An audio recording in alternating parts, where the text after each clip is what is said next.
Hi everyone, എല്ലാവർക്കും എൻ്റെ ചാനലിലേക്ക് സ്വാഗതം. അപ്പോൾ ഇന്ന് വന്നിരിക്കുന്നത് കണ്ടല്ലോ, കോവയ്ക്ക മെഴുക്കുവരട്ടി.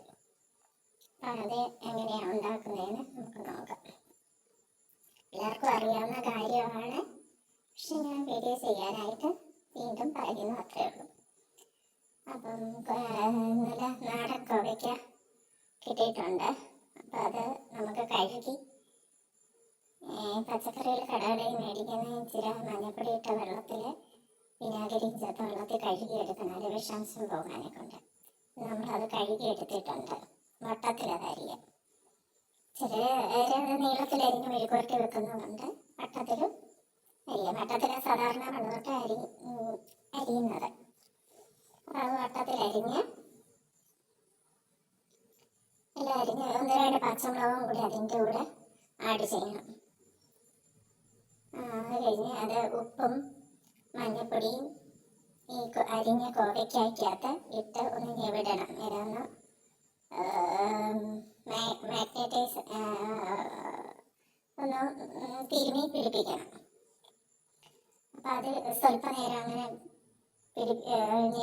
എല്ലാം കൂടെ മിക്സ് ചെയ്ത് കുറച്ച് നേരം അടച്ചു വെക്കണം. എന്നിട്ട് വെളിച്ചെണ്ണ, ചൂടായ വെളിച്ചെണ്ണ അടുപ്പയിൽ വെളിച്ചെണ്ണ ഒഴിച്ച് ചൂടാകുമ്പോൾ ഇത്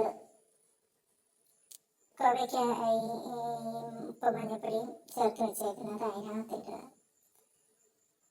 അപ്പം അതൊക്കെ ഇടണം, അല്ലെങ്കിൽ വെളിച്ചെണ്ണ തെറിച്ച് മുഖത്ത് വീഴാൻ ചാൻസ് ഉണ്ട്. അപ്പോൾ അതിട്ട് കഴിഞ്ഞിട്ട് കുറച്ച് നേരം ഇങ്ങനെ ഇളക്കുക, 2-3 തവണ ഇളക്കുക. അത് കഴിഞ്ഞ് ചെറിയ തീയിൽ ഒരു പാത്രം വെച്ച് അടച്ചു വെക്കുക. ഒരു 10-15 മിനിറ്റ് കഴിയുമ്പോൾ ഇടയ്ക്ക് ഒന്ന് ഇളക്കി കൊടുക്കണം, അല്ലെങ്കിൽ കരിഞ്ഞു പോകും. അപ്പം ഇങ്ങനെ കുറേ നേരം ഇളക്കി ഒരു 20 മിനിറ്റ് ആകുമ്പോഴത്തേക്ക് അത് പാകമാകും, വേഗം. അപ്പം നമുക്ക് ഗ്യാസ് ഓഫ് ചെയ്ത് അത് വാങ്ങി ആറാൻ വെക്കാം. ചോറിൻ്റെ കൂടെ